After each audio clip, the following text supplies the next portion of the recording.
My name is Kira Omori. I am a VTuber who rigs and illustrates other VTuber models. I'm a VTuber maker. I have been rigging for about 4 years now, and I have brought to life several indie and corporate VTuber models like Emirichu, Laffy, Lumen, and Phoebe. And recently I also rigged the model of an Apex Legends voice actor, but they haven't debuted yet. I've also received the Live2D Creatives Award, and I have built my channel by posting Live2D tutorials, hopefully more this year. And I'm also a member of a guild called Rigor Mortis, and I'm surrounded by a lot of awesome people. This is the overview of my segment for today. First, I'll be going over Live2D tools and features, and then rigging basics. Live2D has a lot of things that you could use to the point where it gets overwhelming. I'll be introducing a few tools and features that are most essential so we can take things one step at a time. And before you start rigging, you'll need model art. But you don't have to worry about that since I'll be providing you with free resources. Just take a picture of this slide for access to exclusive content for the segment.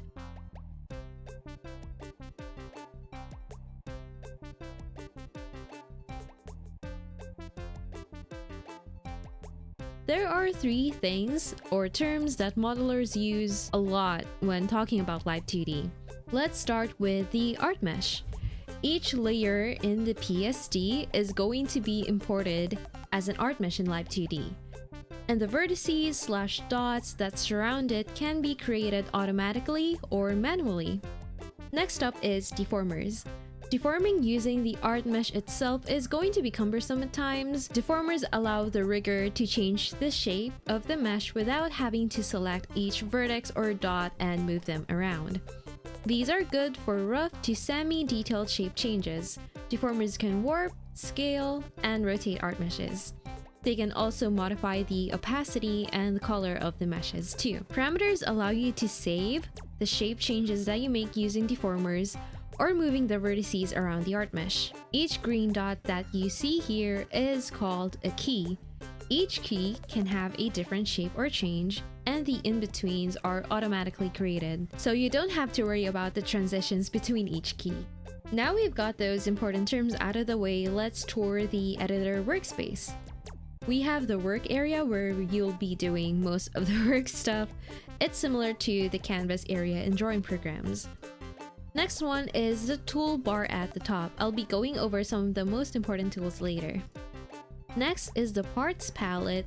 This is where Live2D shows you the contents of your PSD file, plus the deformers that you create. The folders in the PSD carry over, but there is a limit to the folders that you can create depending on what version of Live2D you're using. Next one is the deformer palette. This shows which deformers modify art meshes. Deformers can modify other deformers too, and also you can see the hierarchy of the deformers and art meshes here. Lastly, the parameter palette.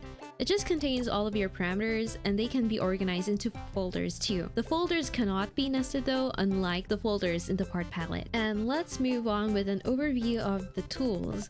These buttons create your deformers. The curved square one creates the warp deformers, and the other one creates the rotation deformers. Live2D has different selection tools. The first one is the regular arrow tool, which is most similar to a regular mouse pointer. The next one is the lasso tool, which allows you to select things by enclosing them in a circle. Lastly, the brush selection tool allows you to select things as if you were shading with an airbrush. The next tools deal with moving around vertices in different ways. The first one is the deform path edit, which sets control points on the art mesh and allows you to move vertices with a single curve. The next one is the deform brush tool, which is my absolute favorite. It's super useful for making small changes. And if you are familiar with the liquify tool in Photoshop, this one is pretty similar. Okay, Live2D looks like this when you first open it, but if you want to have dark mode, go to File and Environment Settings, and just change the color theme. You would need to restart Live2D after changing this one. Click on OK.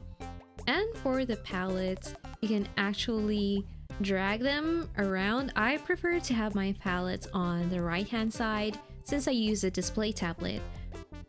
It's easier for me to see the changes that I'm making, like I move the parameters around and see what's happening to the model.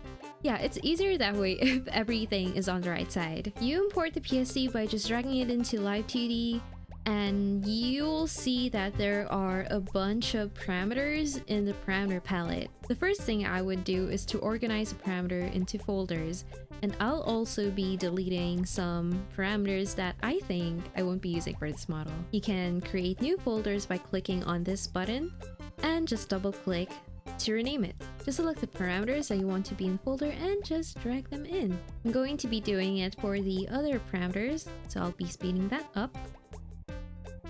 The next step would be creating the art meshes. You could select all of the art meshes and create the meshes automatically by pressing on Ctrl A and clicking on this button.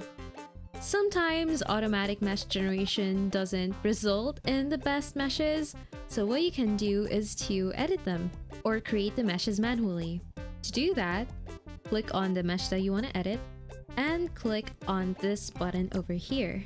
And you have several tools under the tool details palette to help you create your meshes manually. I've sped the whole process up, so this is just me adjusting the meshes. It is important to adjust the meshes manually sometimes because you can see here that when I drag these vertices, there's some weird modification going on, so it is important that I place the vertices properly so I could control the edges better. It's also a good idea to keep the meshes not super dense, especially when the rig is going to be really simple. So you can delete the vertices inside these automatically generated meshes, like this one on the inside, and replace them with a very simple shape. And after you're done with the meshes, you'll notice that the blushes of the duck's cheeks isn't clipped properly. So to do that, just select the part where you want the blushes to be clipped to, right click on that part, click on copy, select both of the blushes, and then go to the inspector palette, click on clipping ID and paste the ID of the head. And now the blushes are clipped to the head of the duck. I think I spent around 30 minutes just setting up the file for rigging, so it is very important that your file is properly set up before you do any actual work. For rigging, I usually rig the facial features first, like the blinking, mouth opening, the brows, and then the next stage would be the physics, like all of the hair swaying, accessory swaying, jiggling, and lastly, the body movement, the turning of the head, the turning of the body, maybe some arm movement as well. And if the model has any special emotes or toggles, I reserve those for last. And so for this cute little duck, I'll be rigging the eyes first. I'll be making it blink and wink. I first select the art meshes for the left eye. Left and right are actually flipped in Live2D if you're wondering. And then select the IL open parameter and click on this button to set the keys. And after that, I can start rigging. So what I'm doing here is modifying the art mesh of the eye close layer and just making it fit to the eye open one. This is actually for the eye open key, but yeah, I'll be fixing that later. I just make it match so the transitions will look really smooth. Okay, this is the point where I realized that I did it wrong, so what I'm going to do is to select a key and wait for that little menu to appear and click on reflect. And now it's on the proper key. Next thing I'm going to rig is the closed eye shape. I'm going to be using the deform brush tool for this to easily manipulate the mesh. I tried to hide the eye open layer inside the eye closed layer so it doesn't look jank. And then there you have it. The IL open is rigged, and then I noticed that in between these keys, the eye open doesn't look super nice, so I'm just going to go to a certain value and then click on this button to set a key for the art meshes. And then right here, I am just going to be doing some cleanup. It is important to do the cleanup after you've rigged the main keys, because if you do it at first, you would have to rig each key. And for this one, since since the transitions have already been generated by Cubism, I can just easily set a key anywhere and make it look cleaner. The next time I'm going to rig is the eye smile. For ArtMeshes and Deformers, I usually don't go beyond keying more than 3 parameters to it, because the combinations will get complicated. For example, all of those IL open keys are different for each IL smile value, so this set is different from this set. So it's important to just have maximum 2 parameters keyed to ArtMeshes or Deformers for beginners. And for the eye smile, I am just going to key that and use the Deform brush tool to make the duck smile. And after that, just do the same thing for the other eye. And we're done! Doesn't that look so cute? And after we are done with the eyes, the next thing that we're going to rig is the mouth. I'm just going to select the bottom part of the beak and key it to mouth open. I'm going to be using the Deform Path Edit so I have an easier time controlling the art mesh. Just click on where you want your anchor points to be and you have your deformation path. Make sure that you are at value 1 and then just move the anchor points to make the beak open. I'm then going to use the Deform brush tool to modify the top part of the beak. And now the duck looks like it's opening and closing its mouth. After rigging the facial features, we can now move on to the physics, all of the jiggling and stuff like that. It's important to rig the physics first because deformers can get pretty sensitive with the hierarchy. Physics movements are also generally under the control of the angle movements. So for example, in my model, the hair swaying is categorized as a child movement of the head turning. Rigging the physics first allows you to avoid any problems with the deformer hierarchy because you always have to make sure that the movements, the parent movements, have big enough deformers that can cover the child movements or child deformers in ArtMeshes. So for the physics, I'm just editing some existing parameters over here, changing the name and ID of the parameters.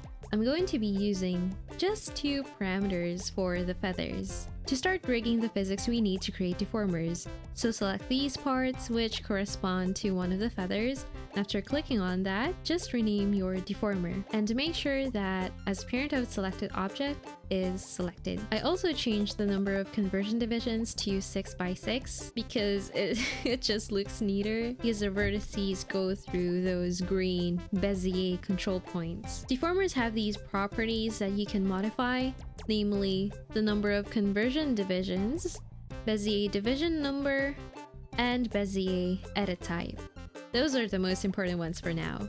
You can change the shape, scale, and orientation of the deformer by holding down on Control and moving around the Bezier points or the red bounding box thing. And after that, we can start rigging the physics itself. I'm going to key this deformer to the first feather parameter and then hold X and move the pivot point to there.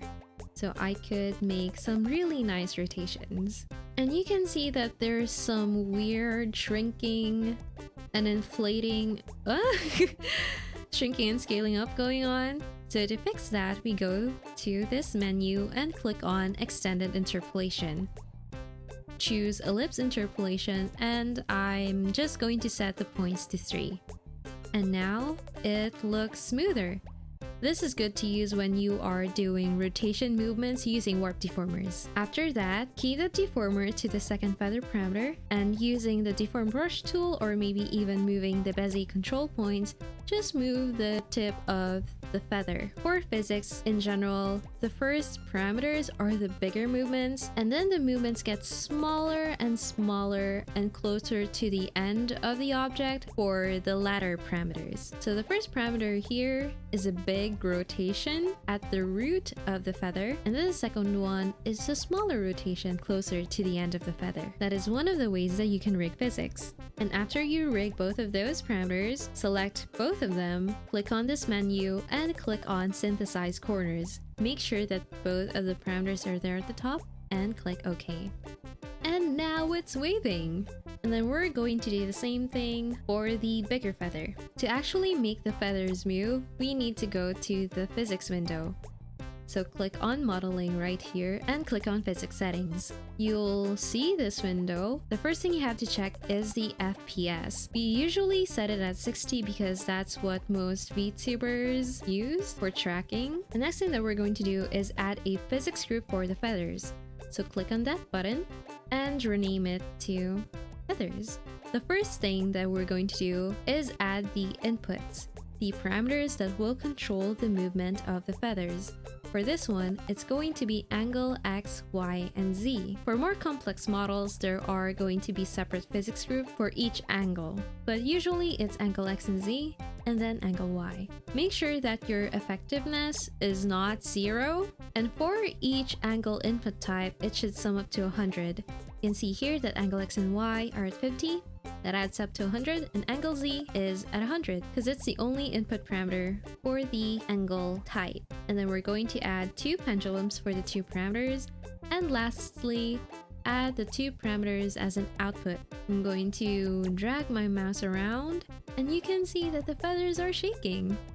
You can click on increase or decrease output over here just in case the output numbers right there are below or above 100. And after that, I'm just going to play around with the pendulum settings. Duration is the length of the pendulum, shaking influence is how much it shakes, reaction time is how fast it responds to the input, and then acceleration is just how fast it shakes and goes back to its original position. Just in case you want to reset everything for the output settings, you can just click on reset magnification and reset output maximum. And there we have it. I'm pretty satisfied with that. And now I'm going to continue rigging the physics for other parts of the model.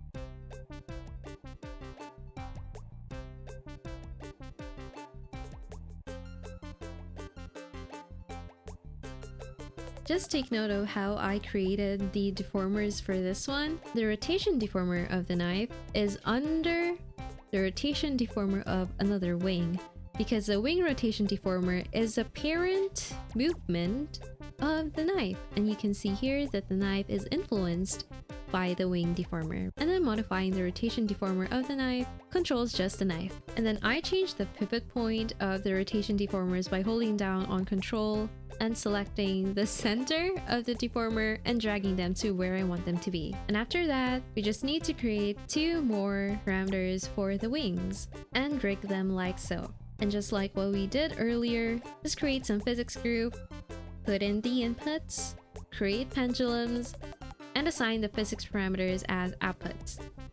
And after that, you can just play around with the settings until you get the movement that you want. And there we have it. It's jiggling! I'm going to do the same thing for the tail, but I'll be putting it under a warp deformer this time. And we're going to key it under the feather parameters. For this one, you don't need to create new physics groups for the tail. And after that's done, we can proceed with rigging the turning of the model. I'm going to select all of the facial features and put them in a single deformer. And I'm going to key that deformer to angle X first, rig that by moving things around, and then key it to angle Y and rig. I created a separate deformer for the beak because I want the beak to move differently compared to the rest of the face, because the beak is going to be more forward. I do still want it to be controlled by this main face XY deformer, so I created a deformer under it. And lastly, since the head is going to be moving in a different way than the face, I create a separate deformer for that. That is not under any other deformer. And I just rig the angle X and Y for the face and the head.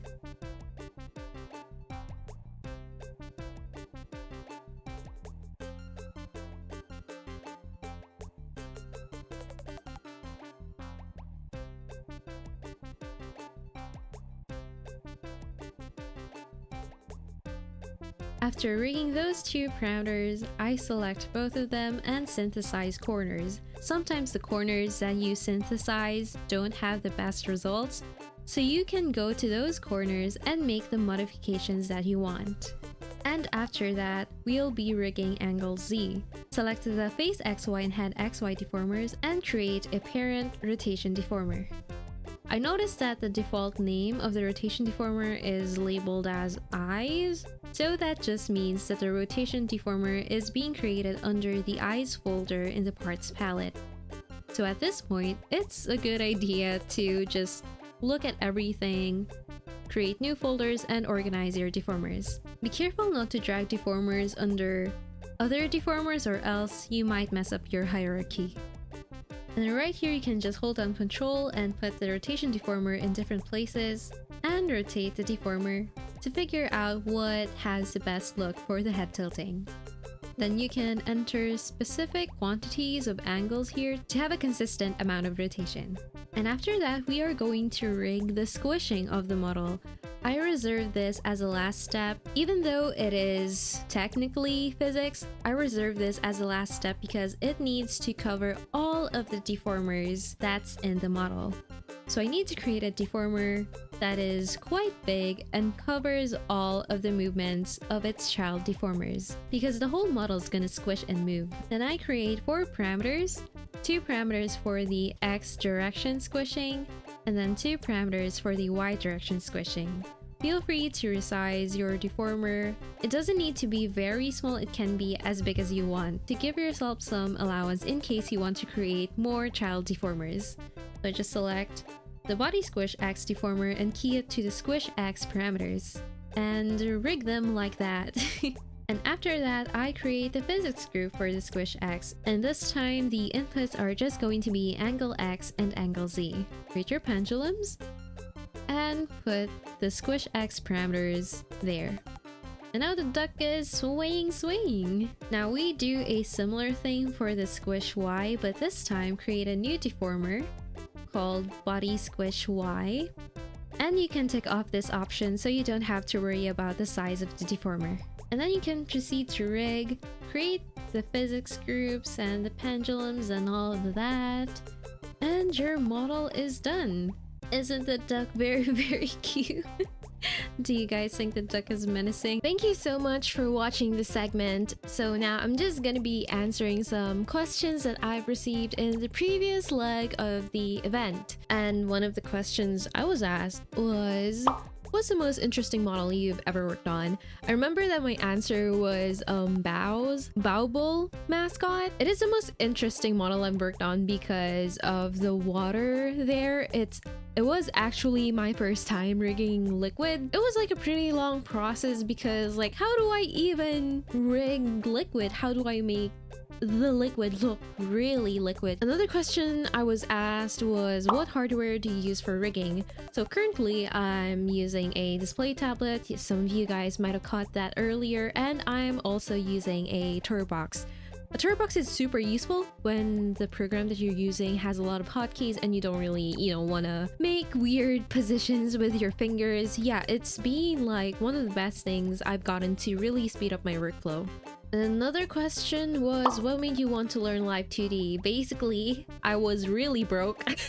I didn't really have money to have a VTuber model made. It's not like a lot of people had Live2D commissions open at the time I started. I wanted to become a VTuber because I saw clips of Pekora from Hololive on YouTube and I was like, oh, I want to be an anime girl. So I just watched some really old tutorials on YouTube, tried to create my own VTuber model and documented the whole process. That's how it all started. Is it okay to use old versions of Live2D or is it recommended to use the latest version? I personally don't always use the latest version because sometimes there would be new features that would bug out and not make Live2D work as intended. So I wait a bit really before updating until I see a feature that I really like. But if you are collaborating with a lot of people, like what I do in my guild, we have to make sure that we use like roughly the same version so nothing breaks when we're exchanging files. What's the average amount of time it takes for you to fully rig a model? I haven't been closely tracking some of the projects I'm working on, but the last time I checked, it takes me roughly around 60 to 100 hours. I know that's like a huge range, but it highly depends on the complexity of the model. Quite related to that question, do you still get some sleep with all of the complex rigging? Surprisingly, I do. Sleep is one of the things that I can't really, give up. That applies to, with other things that you do. Sleep is something that you shouldn't compromise on. Like, please, I'm telling you. Even in college, I think I only pulled an all-nighter once, and that was like the absolute last option. And lastly, what advice do you have for someone who wants to start a career in VTuber rigging or VTubing in general? For VTuber rigging, I highly recommend that you to learn how to properly communicate with clients. I'm pretty sure there are resources out there for that, and also behaving professionally, like not ghosting your clients for a really long time, and also making sure that you have a good terms of service before you start. And when you're starting out, it's okay to kind of announce that, oh, I'm doing this service for free or for a really low price so I could have something on my portfolio. That's okay to do. That's actually how I started. Like, imagine I only charged like $100 or $200 for art and rig for a VTuber model, which is very, very far from what I charge now. Also, carefully consider how you price your stuff, so you'll be kind of balancing, pricing based on your notoriety or your demand, and also the skill level that you're at. As for starting a career in VTubing, I don't really have advice that's gonna guarantee your success, but for content in general, I highly advise, this is from what I've observed. I don't really apply these since I barely have any time for creating content. A lot of people I see that kind of gain popularity, they are pretty consistent with the content that they put out, so they make a ton of YouTube shorts and then post like every other day or 3 times a week. And also try posting a lot of different kinds of content so you can kind of just see what kind of, I don't know, what do you call that, strikes a chord with whatever audience these platforms give you. And yeah, that is it for my segment. I hope you guys are currently having a fun time, and again, I hope that this segment helped you understand the inner workings of Live2D and creating a VTuber model. I'll see y'all next time. I don't know. If you guys want to see me rig and do commissions, I go live on Twitch every week-ish. Yeah, I've been consistent with it recently. And I also do art and illustrations and merch making and stuff like that. Bye guys!